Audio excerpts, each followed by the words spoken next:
Este é o podcast Arcai, um programa da Cátedra Unesco Arcai da Universidade de Brasília. Cada episódio é dedicado a uma personagem que marcou a história do pensamento antigo.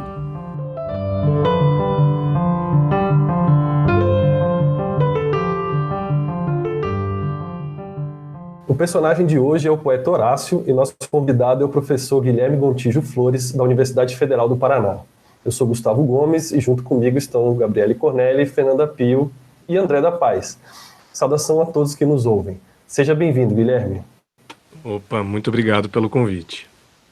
Bem-vindo, Guilherme. É um prazer, de fato, ter vocês aqui conosco na Arcai, no podcast. Eu gostaria que pudéssemos começar com você contando um pouco da tua trajetória. Como você se interessou pela literatura antiga, mais precisamente pela tradução, como é que de um dia você se descobriu poeta, enfim, conte um pouco da tua formação e do teu percurso. Bacana. Vou falar então e acho que vai ficar um pouco claro o meu hibridismo, que é um pouco natural para mim. Eu fui fazer letras porque eu não gostava de... Nenhuma outra coisa me atraiu. Tudo que eu pensei em fazer na vida me pareceu desagradável, mas eu gostava muito de ler e eu escrevia. Mas naquela época eu escrevia dentro do armário. E quando eu comecei a fazer letras, eu fui obrigado a fazer latim. E eu era um CDF de primeira, assim, eu fazia todas as disciplinas com o maior esmero possível.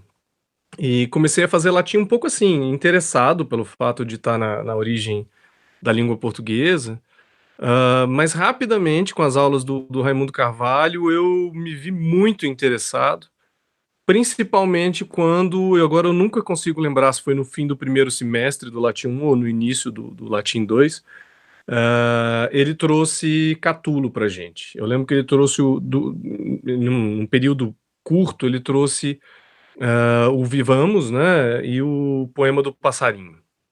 E o projeto era a tradução. Traduza um poema, aquela tradução semântica, mas eu me empolguei tanto que eu quis fazer um poema com aquilo, meio automaticamente, né? Ninguém me falou isso, eu estava em começo de curso, e eu quis traduzir aquilo como um poema. E aquilo me fez me tocar mais plenamente de uma possibilidade da literatura antiga que eu nunca tinha pensado. Eu sempre tive interesse em ler, tinha já lido Homero, já estava fazendo meus fuxicos com tragédia e tal, mas eu nunca tinha pensado que o tradutor podia ser eu e que experiência era essa. Até então eu estava me engrenando para virar um crítico literário de literatura brasileira. Fiz iniciação científica com isso, pouco tempo depois, mas eu me empolguei tanto que eu pedi para o Raimundo se ele podia me ajudar, porque só havia o Latim 1 e o Latim 2 na licenciatura em português na Federal do Espírito Santo, que é onde eu estava. E ele foi, assim, um verdadeiro mestre, né? Ele me acolheu, eu passei a casa dele todas as semanas, passava tardes inteiras lá, tirando dúvidas, tentando ler coisas junto com ele. Inclusive, né, uns 2 anos depois, ele estava terminando a revisão das bucólicas dele e eu pude pegar aquilo em primeira mão. Ele foi muito... Eu, apesar de eu estar ainda em aprendizado do latim, ele falou, você quer então ler? A gente marca um encontro por semana para ler uma das bucólicas, você lê com elas já pré-lidas sozinho e a gente vai ver minha tradução e discutir verso a verso.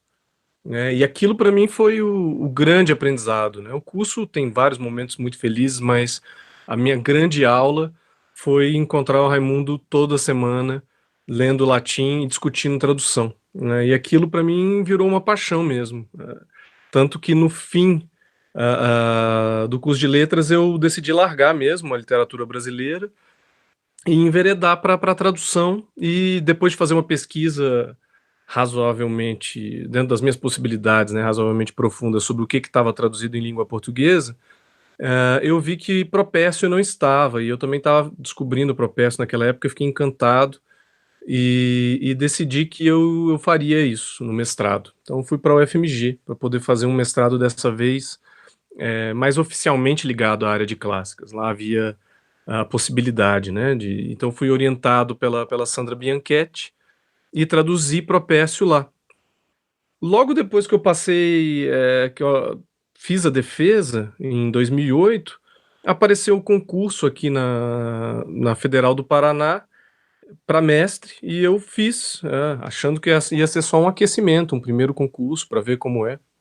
E, enfim, por sorte do destino, um pouco porque fui bastante rigoroso na preparação, eu passei aqui. E estou aqui desde então, desde 2008. Isso me fez adiar um pouco o meu doutorado, que já é também sobre tradução, sobre Horácio. Como eu tinha acabado de entrar aqui, eu adiei até 2011. E de 2011 a 2014 eu fiz a minha tese sobre Horácio, também sobre tradução. Então eu sinto... Guilherme, desculpa te interromper. Antes de falar um pouco sobre Horácio, eu queria só notar uma coisa, como são importantes os professores, né? Como que essa dedicação mudou de fato todo o teu percurso. Quase que te perdemos pela crítica da literatura brasileira, não é verdade? A comunidade dos classicistas. É a mais pura verdade, né? Não, eu tenho muita clareza disso. Se eu não tivesse tido especificamente ali o Raimundo Carvalho como meu professor, por mais que eu tivesse tido interesse do latim, eu estaria muito ilhado. Eu não teria muito como fazer isso tudo sozinho, sabe? Num mundo que havia internet, mas os vínculos via internet eram muito pequenos, eu não teria muito com quem fazer o meu aprendizado e também essa troca, né? O saber não é uma experiência solitária. É claro que todo mundo tem que fazer o seu percurso, né? Mas a gente precisa poder trocar com outras pessoas. E o Raimundo se tornou isso, um verdadeiro amigo e mestre, assim, a quem eu devo muito. Sempre faço questão de lembrá-lo. Guilherme, você também é poeta, né? E a gente faz uma colinha aqui, a gente anota as perguntas, né? E a pergunta está colocada assim: como você concilia sua profissão de professor, tradutor, com aquela de poeta? Aí eu estou meio bugado aqui, já tem uns... Pensando, mas peraí, poeta é profissão? Acho que eu queria te fazer essa pergunta. E aí você já emenda assim, como é que se concilia ser poeta com ser professor e as outras coisas? Ser poeta é uma profissão de fé, eu acho, primeiro. Boa. Porque a gente vive num mundo em que não há pagamento para ser poeta, né? Então é uma profissão sem remuneração.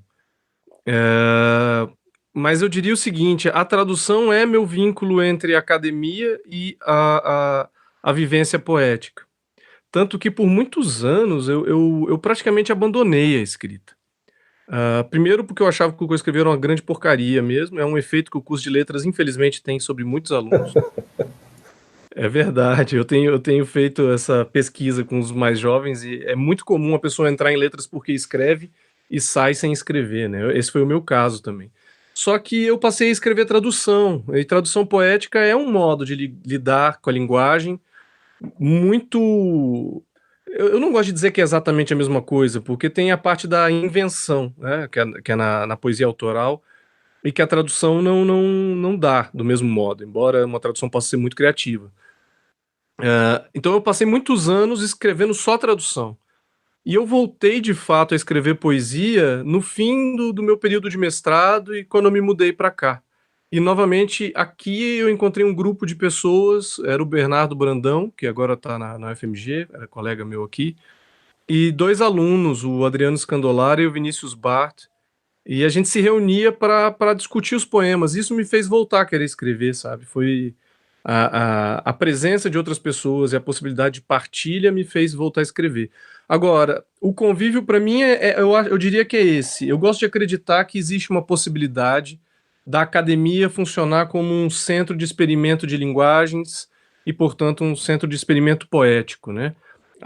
O espaço crescente na área de clássicas para tradução poética vem mostrando isso. E eu acredito que um pouco do que foi já o meu mestrado e que ficou mais claro para mim no doutorado, e que de lá para cá eu encampei nesses últimos anos, é tentar mostrar que a tradução poética ela é da ordem de um rigor que pode muito bem ser acolhido pela academia. A escrita também. Agora, é curioso, viu? Eu preciso dizer uma coisa que para mim é muito curiosa, né?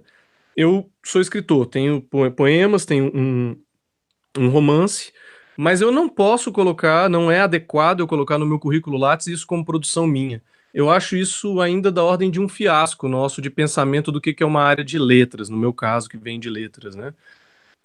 porque vale mais para o modelo de produção eu escrever uma resenha sobre um livro de um amigo meu ou de um poeta que eu admiro, do que eu próprio fazer um livro. Quer dizer, se eu faço aqui, um de vocês escreve algo sobre o meu livro, o nosso sistema diz que vocês trabalharam, mas não diz que eu trabalhei. É um sistema perverso, se a gente pensar.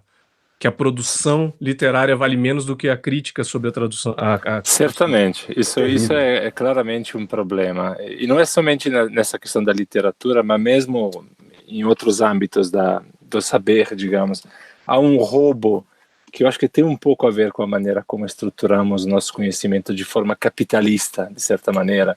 Há um roubo daquilo que não é necessário, daquilo que não é óbvio, né? Daquilo que é a criatividade, que é um surplus de força e de... É verdade. Deixa eu te perguntar mais duas coisas sobre a tua trajetória, Guilherme, se posso. Eu li em uma entrevista que você deu algo muito interessante sobre esta questão da tua relação com a tradução tão íntima que você tem uma estátua do São Girolamo no seu estúdio. É verdade isso, Guilherme? É verdade, fica aqui, ele está me olhando neste exato momento aqui do alto. Eu tenho já fazem, nossa, já deve ter mais de década que ele vem comigo, talvez uns 15 anos. É uma figura de tradutor muito especial ele, né? É o padroeiro dos tradutores, é o tradutor da Vulgata Latina, que é talvez o texto mais lido da história da humanidade, né? E eu acho curioso, eu estava conversando outro dia com um amigo meu, eu estou dando uma disciplina teórica intitulada Tradução Exu, que aproxima a partir da figura do orixá Exu na cultura iorubana. E é curioso que nos sincretismos Exu não foi vinculado com São Jerônimo, mas poderia ser muito bem, né? Porque é uma figura complexa, e tem todo o seu vínculo de amansar um leão. É uma figura interessantíssima. Eu gosto muito de tê-lo perto de mim, embora eu não seja um católico fervoroso nem nada do tipo. Sim, imagino. E uma segunda coisa que eu queria te perguntar sobre a tua trajetória, é algo que eu vi mais recentemente. Eu queria que você contasse um pouco desse projeto Coestelário, que eu achei assim fascinante, achei muito legal. Conta um pouco desse projeto. Bom, o Coestelário é uma parceria minha com o artista Daniel Condo, que é brasileiro, é artista visual e está morando agora no Uruguai. A gente fez uma parceria, ele me convidou para escrever um livro infanto-juvenil, e ele tinha uma certa ideia, que virou A Mancha. Acaba que é um poema, eu falo que é infanto-adultil, porque é uma peça pesada sobre a mancha de óleo aqui no Brasil e também como alegoria do crescimento do fascismo. E a gente teve uma afinidade tão grande na relação de texto e imagem, que pouco depois ele me convidou com essa ideia. Ele estava com umas imagens a convite da Piauí, e ele perguntou se eu não queria fazer talvez pequenos poemas para essas imagens dos falecidos, do começo de 2020. Acabou não saindo na Piauí, mas a gente mergulhou tão profundamente nessa ideia de tentar transfigurar o luto. Todo ano é cheio de perdas, né? Mas esse ano é singular, né? Tanto porque há mais perdas, de fato, quanto porque eu acho que a experiência do enclausuramento faz a gente viver as perdas dos nomes que a gente admira de um modo talvez mais violento do que o normal, que já é doloroso. E então a gente decidiu transformar isso num projeto mesmo, tentar dar conta de, não todos, né, mas de muitos nomes que perdemos em 2020, mas não pelo viés da perda, e sim pelo viés de como cada uma dessas figuras, ao assumirem o seu caráter público, né, a não terem apenas uma vida privada, deixaram para a gente um legado que permanece vivo entre nós. Isso é um modo de transfiguração da morte, e eu, como classicista, propus para o Daniel que isso fosse também uma espécie de reinvenção do modelo Estela, né? Exatamente, isso que eu queria chegar. É uma estela, né? Você é uma estela funerária. Traduzindo também isso em imagem, né? Exato.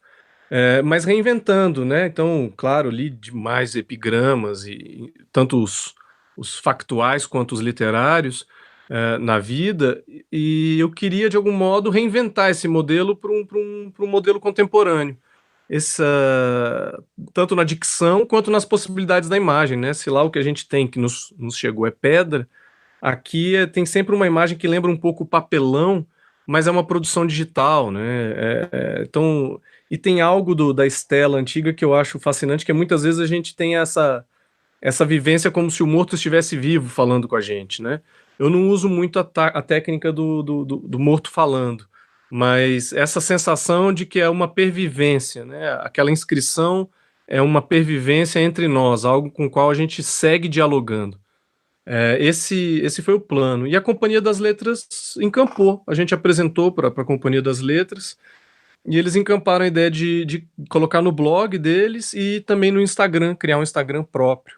Então foi legal além de ser um projeto vivo. É muito raro, geralmente a gente trabalha tudo, revisa e apresenta para as pessoas uma coisa acabada.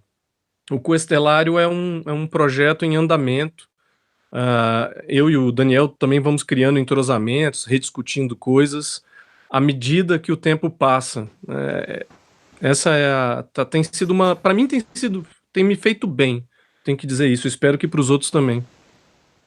Cara, muito legal, a gente tem acompanhado, né? Eu recebo ele pelo Infoclássicas e depois, Fernanda, lembra a gente de pedir, lembrar o Guilherme de anunciar os endereços direitinho para quem quiser acompanhar no final. Guilherme, eu vou fazer o intervalo agora para a gente dar um tempinho e a gente volta depois falando do nosso personagem Horácio. Beleza.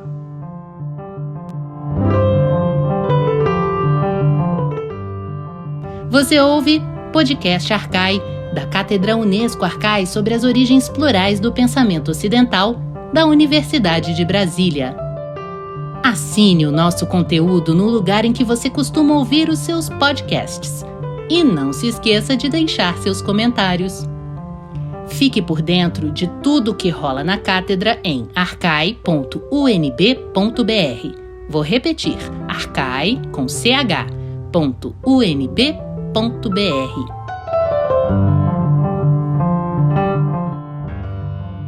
Estamos de volta à nossa conversa com o professor Guilherme Gontijo Flores no podcast Arcai. Guilherme, que tal você apresentar o nosso personagem de hoje para os nossos ouvintes? Bora fazer um giro biográfico sobre o Horácio? Bora lá. Bom, o Horácio, o nome dele completo é Quinto Horácio Flaco, em português. Uma figura que nasceu em 65 a.C., no fim do ano 65, e viveu até 8 a.C. Então ele viveu basicamente os últimos anos da República Romana e o Principado, né, antes de Augusto morrer ainda, né? E foi um poeta singular no período, por ter se alçado ao círculo de Mecenas, que era uma espécie de braço direito de Augusto, antes mesmo de Augusto ser Augusto, era Otaviano no período. Pô, deixa eu só te interromper uma coisa, rapidinho, desculpa quebrar, é que eu li também, hoje eu li, falei, tem Mecenas, esse Mecenas é que dá origem à ideia de mecenas? Assim, desculpa, depois você volta. Exatamente, esse Mecenas aí, Gaio Silvio Mecenas, é a figura que dá origem ao nosso nome comum, né, nosso substantivo comum. Porque ele fez o que hoje a gente chama de mecenato, sustentava os poetas para os poetas escreverem. É claro que isso tem um preço, né? Ele sustentava os poetas para escreverem e esses poetas tinham que, de algum modo, se virar para fazer elogios para os poderosos da época. Horácio, para mim, é um gênio porque ele consegue fazer isso de modo muito enviesado. E aí o poema se sustenta, apesar de ser um louvor para um ricaço, o poema se sustenta, que é uma coisa dificílima, né? Pensar nisso hoje. Uma coisa que o Mecenas fez de mecenato para o Horácio, inclusive, foi dar para ele uma fazenda inteira. A Vila Sabina, que aparece muito nos poemas do Horácio, é um presente recebido de Mecenas, que deu para ele uma espécie de fazendinha com casa e com escravos dentro já. Então isso garantiu que Horácio não precisasse propriamente trabalhar, né? O trabalho dele aí, a profissão dele, que foi a pergunta da primeira metade, passou a ser poeta. O Augusto até tentou em um dado momento chamar Horácio para ser secretário, segundo Suetônio. Suetônio põe um pedaço de carta lá de Augusto para Mecenas, falando que ele queria que o Horácio deixasse de estar no ciclo literário para entrar para a política, né? E aí estaria no círculo imperial. Mas Horácio declinou, preferiu ficar lá na Vila Sabina dele escrevendo poesia. Então é interessante porque a gente percebe ali um tensionamento da vida pública romana entre a pressão para se escrever em troca desse mecenato, mas a capacidade, ou pelo menos no período de Augusto, uma grande liberdade que era dada para que eles não precisassem obedecer cegamente. Eu acho que isso é que resulta, em grande parte, da gente ter muita poesia instigante nesse período de Augusto. Eles puderam viver de mecenato, ou, portanto, se dedicar só à poesia. Ele, Vigílio, pouquinho depois, Ovídio, ou mais ou menos na mesma época, um pouquinho mais novos, Propécio, Tibulo, mas eles não eram presos ao modelo de patronato, de modo que eles tivessem que fazer, basicamente, bajulação do poder. Eles tinham uma liberdade de escrita e de modulação muito alta. Guilherme, como é que o Horácio chegou ao círculo literário, ao Mecenas? Eu estava lendo que provavelmente ele era filho de um escravo liberto lá do interior da Puglia, né, do sul da Itália. Como é que é um pouco o percurso dele? Qual é a formação dele? Então, eu sou do tipo cismado. Eu gosto de ler o que o Horácio está fazendo como uma criação de uma persona pública dele, né? Então eu acho que ele usa dados inequívocos que todos sabem e outros dados ele manipula e a gente nunca vai saber. Ele fala que é filho de pai liberto, isso deve ser absolutamente público, né? Que se ele falasse uma mentira sobre isso, ele estaria talvez arruinando o vínculo estabelecido ali nos poemas. Ele fala isso já no primeiro livro dele, que é o Sátiras, o poema sexto do primeiro livro. E ele se descreve como filho de pai liberto. Mas ele, ao mesmo tempo, fala duas coisas nesse mesmo poema que dão uma previsão. Ele descreve o pai dele como um cara que o ensina como pessoa e dá a entender que o pai dele teve condições, porque ele era uma espécie de coletor de impostos, apesar de liberto, havia essa possibilidade, e ele conseguiu fazer dinheiro e dar para o filho educação de elite. Então, apesar de ser um ex-escravo, era um ex-escravo que, em termos monetários, conseguia dar para os filhos, pelo menos, uma criação de alto nível. Então, Horácio, apesar da origem baixa, ele próprio já é cidadão romano, o pai nunca poderia voltar a ser cidadão. Um liberto é um estado permanente, político, né? Permanente, né, e vitalício. Quer dizer, pode voltar a ser escravo, né, mas livre nunca. Horácio, filho de liberto, é um livre. E ele pôde desfrutar disso. Agora é curioso que é o seguinte, durante a Guerra Civil, depois da morte de César, ele vai tomar o lado que perdeu a batalha. Ele toma o lado de Bruto e de Cássio. E ele vai para a Batalha de Filipos contra Otaviano na época. Só que o exército é massacrado. E ele mesmo descreve numa ode, na ode, estou tentando lembrar, a 2:7, ele usa até a imagem de Arquíloco largando o escudo e saindo fugido. Depois ele mistura com a imagem de Paris sendo salvo na Ilíada, quando vai ser morto por Menelau, assim, como ser resgatado. E ele mistura essas duas coisas para dizer que ele sobreviveu à guerra. De algum modo, nesse período posterior, ele vai, pouco a pouco, se vinculando ao grupo de Augusto. Eu acho que ele vai não por modo de sobrevivência, mas porque ele passa a acreditar mesmo nas promessas políticas de Augusto. Então ele conta nessa sátira 1:6 que foi Vigílio que o apresentou a Mecenas. Vigílio e Vário falaram bem dele para Mecenas e Mecenas quis conhecê-lo. Agora é curioso que ele, no mesmo livro de sátiras, ele inventa um personagem na 1:9 que ele também coloca como um escritor que quer crescer. Esse escritor vai atrás do Horácio e o Horácio o descreve como um mala. Eu tenho a sensação de que esse é um modo do Horácio ser auto-irônico, que é uma marca dele constante, em que ele primeiro mostra como é que ele chegou ao lugar em que ele estava, porque tinha amigos e porque era um bom poeta, um cara sério, com uma boa criação, mas ele também é aquele que de algum modo precisou ser o mesmo que o chato, aquele cara que precisou ir um pouco atrás e pressionar, porque ele não é do círculo, né? Ele não é originalmente da elite romana, ele não é originalmente dos ciclos, do métier da elite romana. Então ele precisa entrar. Como que ele consegue ficar, né? Porque ele evidentemente se destacou muito, né? Ele passa a ser um dos principais poetas, né? Bom, é evidente que provavelmente é pela qualidade da poesia dele, mas sei lá, tem mais alguma coisa aí? Tem com certeza. Tudo indica que ele e Mecenas tiveram uma amizade assim intensa. Ele fala isso já na sátira, mas há outras marcas. Eu até trouxe uma coisinha para ler aqui. Eu posso ler agora ou posso ler depois, mas a gente tem 2 fragmentos de poemas do Mecenas Pode ler, dedicados. ótimo. Eu vou ler então para vocês. É muito singular porque eles morrem no mesmo ano. Horácio morre apenas alguns meses depois de Mecenas. Então é uma amizade que vai até o fim da vida. Mecenas está na abertura de quase todas as obras de Horácio, como primeira figura a ser homenageada. Isso não é protocolar, os outros poetas não fazem isso do mesmo modo. Então percebe-se ali um vínculo muito forte. Inclusive tem poemas piadas entre eles. O Epodo 3 é um epodo em que Horácio ataca Mecenas porque Mecenas colocou muito alho na comida de Horácio. Então é um tipo de intimidade que você não vê em Virgílio. Fantástico. É fantástico, E é o tipo de piada que você não vê Virgílio fazer, ou os outros poetas. Então há algo ali que prova uma amizade num sentido talvez mais moderno do que o sentido de amizade que a gente aprende que havia em Roma, que eram laços bastante formais de convívio, né? Então vou ler os 2 fragmentinhos aqui, que vocês vão ver que nos poemas de Mecenas, eu até coloquei esses 2 poemas na antologia Por que Calar Nossos Amores, poesia homoerótica latina, não para dizer que eles eram um casal gay, embora nada impedisse, talvez que fossem escondido um pouco do público, mas porque Mecenas, ao escrever para Horácio, um trecho está em Isidoro e outro trecho está em Suetônio, o vocabulário e o método que ele usa é o de poesia amorosa. Então ele descreve a amizade através do filtro da poesia amorosa, coisa que o Catulo também já tinha feito com o Licínio. Então vou ler aqui o fragmento 1.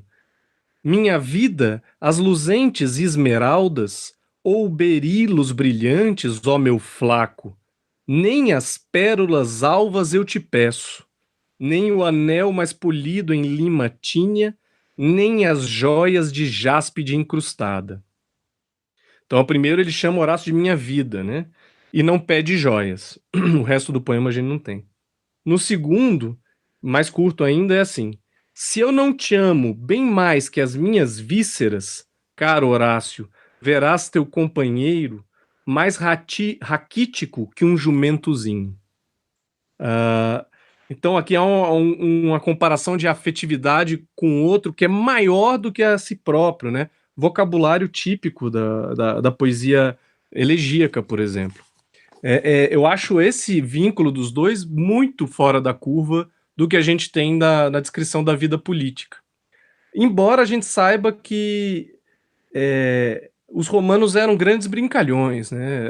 Tem um trecho de carta de Augusto, que também é hilário sobre Horácio, uma carta para o Horácio, que o Suetônio cita. E ele fala basicamente assim: eu sei, Horácio, que você tem medo dos seus livros serem maiores que você. Aí ele está fazendo piada porque Horácio era baixinho. Mas você pode até ser. Você é curto, mas é grosso. Ele quer dizer que o Horácio é gordo, na verdade, né? E o Horácio era gordo, de fato. Então, Augusto, imagina, né? O imperador, o cara com mais poder na região inteira, te manda uma carta te chamando de baixinho e gordo, numa só tacada. Aparentemente, ele passou a circular nesse ambiente, não só como esse poeta contratado, e acho que é isso que tá ali, que ganha força na poesia dele, como eu falei antes, né? Ele de fato parece ter se tornado uma figura que convivia com essas pessoas, com Mecenas com uma intimidade aparentemente muito grande, mas mesmo com Augusto, ser capaz de ter uma troca humana, que não fosse apenas aquela de reverência ao indivíduo em posição mais alta. É nesse contexto aí, então, que o Augusto chama ele de lindíssimo homenzinho. Não sei se essa tradução tá boa, né? Isso, tipo então? isso. Nesse contexto. É um baixotinho, mas ele fala, não se preocupe, né?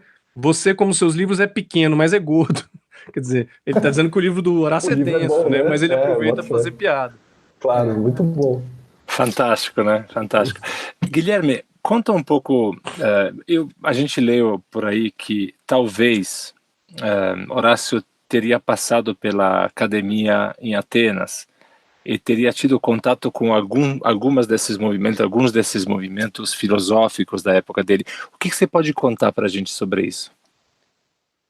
Então, no período de formação dele, tudo indica que ele teve esse período grego de estudos, o que poderia ser esperado no fim do período de educação mesmo. A gente não tem dados inequívocos, né, da formação de Horácio no mundo grego, mas, por exemplo, além de alguns, vou pensando aqui um reflexo muito singular, ele ao escrever as odes, ele vai tentar fazer um aporte de metros gregos que não tinha sido feito naquele nível de experimento até então, pelo menos não que tenha nos chegado, né? Se houve algo similar, talvez em Ênio, talvez em Lépido, isso não nos chegou, mas parece ter sido aquele que mais se aventurou até o momento para importar uma variedade de metros. Isso, a meu ver, talvez implique que ele deve ter usado esse período grego para não só conversar, mas também ouvir padrões melódicos, ouvir execuções poéticas e tomar suas notas, embora ele vá fazer isso de fato muitos anos depois. E também, se a gente olha para a arte poética, por exemplo, a gente tem uma construção que é muito debitária dos peripatéticos, né? E é provável que muito disso que ele bebeu teoricamente também tenha passado por sua estadia em Atenas ou em outra parte da Grécia. Quanto isso é averiguável, que é o problema, né? Num mundo em que tem circulação de livros, você nunca tem como ter certeza se um determinado saber que o poeta adquiriu foi in loco ou se foi através de um livro, de um convívio. Deixa eu te perguntar uma coisa. Você falou que ele importou, né, uma série de métodos e tal. Agora, parece que tem uma coisa dele se recusar a escrever poesia épica, né, para alguém que tem... Por que isso? Assim, é isso mesmo? É verdade? Ou como é que é isso? É verdade, é verdade. Tudo indica que Augusto passou a maior parte do seu tempo no poder enchendo o saco de todos os poetas para alguém fazer um grande poema épico sobre ele. E todo mundo correu. Sobre ele. Alguém faça o poema para eu ser lembrado, né? E Horácio, como a maioria, negou.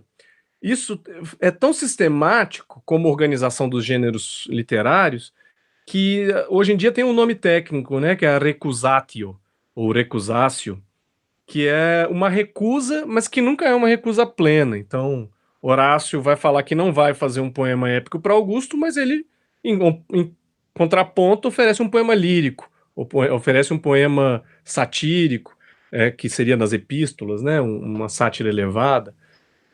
Então, a recusa nunca é uma recusa de fato, nunca é uma negação.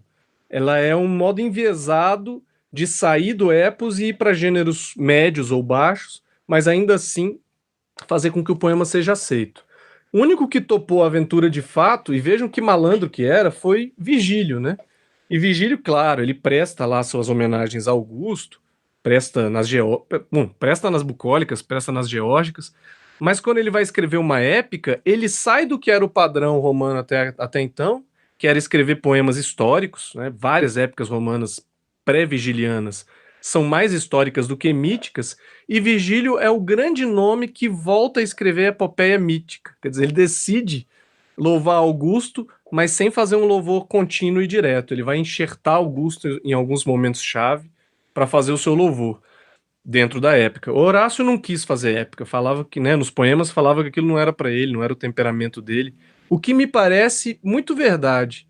Sinto que a academia, nos anos, o New Criticism que imperou na academia e ainda tem muita força em alguns lugares, tentou ler tudo isso em chave de leitura de gêneros, né? Como se fosse assim, ó, eu não vou fazer épica, desculpa, eu vou fazer outro, mas não é porque ele não sabe escrever épica, é porque ele quer fazer outro. Eu acho que não, eu acho que no fundo há algo do bios aí em jogo, que é o fato do poeta falar, não é isso que eu quero fazer. Eu acho que ele está sendo muito sincero em falar, não é isso que eu quero fazer.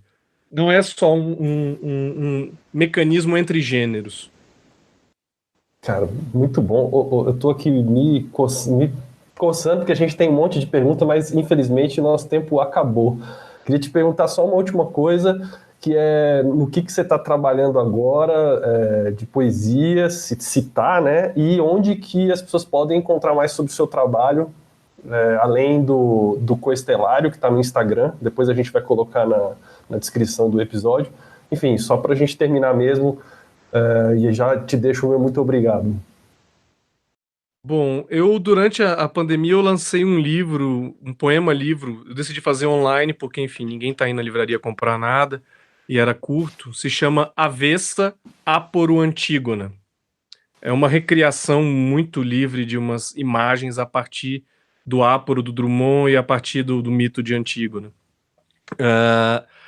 Para além disso... É um texto, Guilherme, esse é um texto que eu precisei virar o computador para seguir a leitura, virar a tela. Não é isso? É, exatamente. É um PDF meio longo, você tem que ficar ali se desdobrando com ele. Um dia vai sair impresso quando acabar essa loucura, mas o plano é esse. Foi fazer um PDF fora do padrão, né, de diagramação. Muito legal. Parabéns. Obrigado. E eu tenho trabalhado no exato momento, eu estou traduzindo Rabelais, eu estou traduzindo a obra completa de Rabelais, já estou ali a mais ou menos 4/5 da obra completa, um pouquinho mais talvez. E durante essa pandemia eu comecei a oficializar o projeto, que é traduzir Arquíloco, os fragmentos todos de Arquíloco, como eu fiz com Safo. Então não tem um plano de prazo, mas eu quero fazer com ele a mesma coisa que eu fiz com Safo, que é considerar como peças de poesia mesmo os fragmentos mais retalhados e pensar como recriar isso.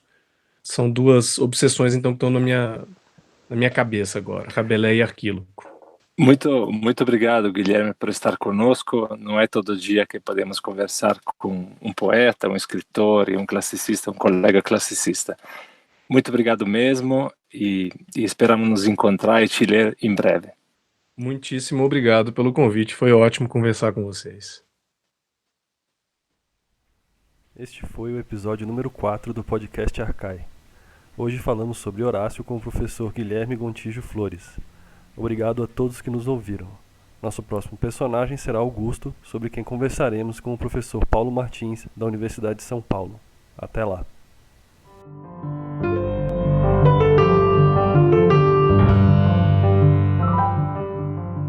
Você ouviu Podcast Arcai, da Cátedra Unesco Arcai sobre as origens plurais do pensamento ocidental. Produção de Fernanda Pio, Gabriele Cornelli, Gustavo Gomes e Susumu Matsui. Locução Marcela Diniz. Trilha de Dan Bodan. Assine o Podcast Arcai no seu agregador favorito e deixe sua avaliação. A Cátedra Unesco Arcai integra o programa de pós-graduação em Metafísica da Universidade de Brasília. Acompanhe nossas atividades em arcai.unb.br. Até a próxima!